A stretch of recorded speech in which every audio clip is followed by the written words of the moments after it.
Samsung Galaxy S26 Ultra could resurrect an intriguing camera feature. The rumored Samsung Galaxy S26 Ultra could get a variable aperture feature on its main camera. Such a feature was last seen on the Galaxy S9 and can be found on the Xiaomi 14 Ultra. It could be a real benefit to the next Ultra Galaxy phone, given the size of the main camera sensor it could use. Rather than take a look at what Apple is doing, Samsung could draw inspiration from the likes of Huawei and Xiaomi and offer a variable aperture on the main camera of the rumored Galaxy S26 Ultra. This tip comes from reasonably reliable tipster Ice Universe, who, when posting on Chinese social media site Weibo, claimed that the ability to switch physically between apertures will return on the main rear camera of the Galaxy S26 Ultra.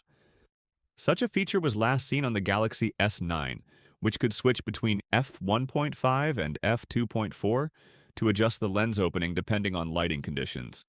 The idea there was that the wider aperture, f1.5, was used to let more light hit the camera sensor when the lighting conditions were darker at the expense of sharper photos with a deeper depth of field, while the higher and smaller aperture was used in brighter conditions, where there was plenty of light hitting the sensor and allowed for sharper pictures with a greater depth of field. This was a neat feature, but on phones with smaller sensors it was arguably a little moot, as there's generally a rather large depth of field on smartphones, given how small a main camera's sensor is in relation to the size of the lens and its wide focal length. A potentially exciting upgrade. Nevertheless, it would be one way to upgrade the 200 megapixel main camera found on the Samsung Galaxy S25 Ultra.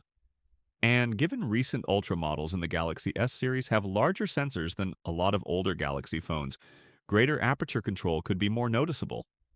It would also give the camera another physical function to help shape the photos it produces, and mean the next generation Ultra might not be as reliant on algorithmic image processing. Ice Universe didn't note the aperture the Galaxy S26 Ultra could use, and such a feature wouldn't be unique to the phone, as the Xiaomi 14 Ultra has multiple variable apertures on its main camera. And the Huawei Mate 50 Pro also features a main camera with a variable aperture of f1.4 and f4.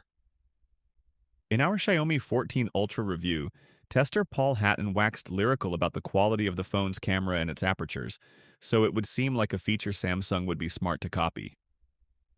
The flip side is that such a feature could be more of a way to market the phone than yield any transformative results, especially as Samsung already makes one of the best camera phones around. Time will tell if this rumor bears any fruit, but it's one that got my attention and could inject a little more creativity in a range of Samsung phones that's gotten overly iterative, in my opinion.